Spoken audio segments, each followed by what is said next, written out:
Hi friends, good afternoon.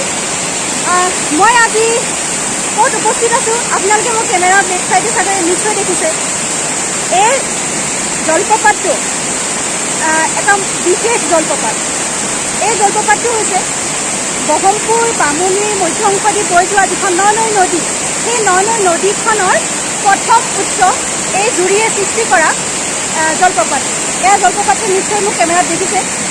আৰু এই জুৰিটো যিটো পাহাৰৰ পৰা বৈ আহিছে, মানে এই পাহাৰটোত উৎপত্তি হৈছে, এই পাহাৰটোৰ নাম হৈছে ডিকয়। ডিকয় এজন কাৰ্বি ব্যক্তিৰ নামত ৰখা হৈছে। ডিকয় পাহাৰৰ পৰা এই ডিকয় জুৰিটো বৈ আহিছে আৰু এই জুৰিটো এইদৰে বৈ আহি পেলাই উত্তৰ দিশত গতি কৰিছে আৰু কৈ পেলাই চেকলাংচু জুৰিৰ লগত ৰবীন দেউৰীৰ চাহ বাগানত জইন হৈছে, তাতে সংযোগ হৈছে আৰু তাৰ পৰাই থৈগংগা নাম লৈছে। আৰু এই থৈগংগাৰ বৰজুৰি সংযোগ হৈ পেলাই নৈ টি গাৰ্ডেনৰ ওচৰলৈকে গৈছে। গতিকে এইটো জুৰি মানে এই জলপ্ৰপাতটো এটা বিশেষ জলপ্ৰপাত, কাৰণ নৈ নদীৰ উৎপত্তি প্ৰথম উৎস, প্ৰথম পানী। এয়া চাওক। Thank U.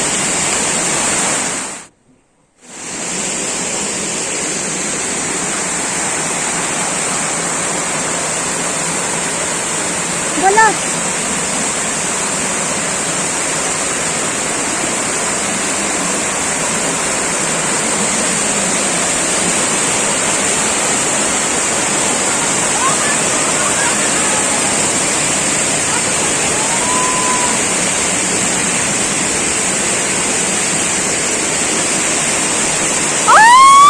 ইমান ধুনীয়া লাগিছে।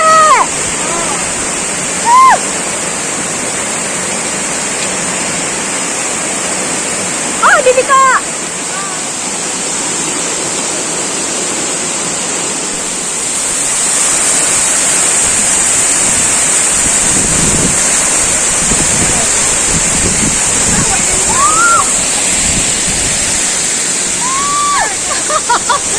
বহুত ধুনীয়া জলপ্ৰপাত, ভাল লাগিছে।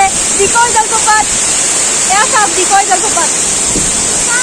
আৰু বহুত বতাহ মাৰিছে, বহুত বতাহ মাৰিছে আৰু বতৰ বেয়া।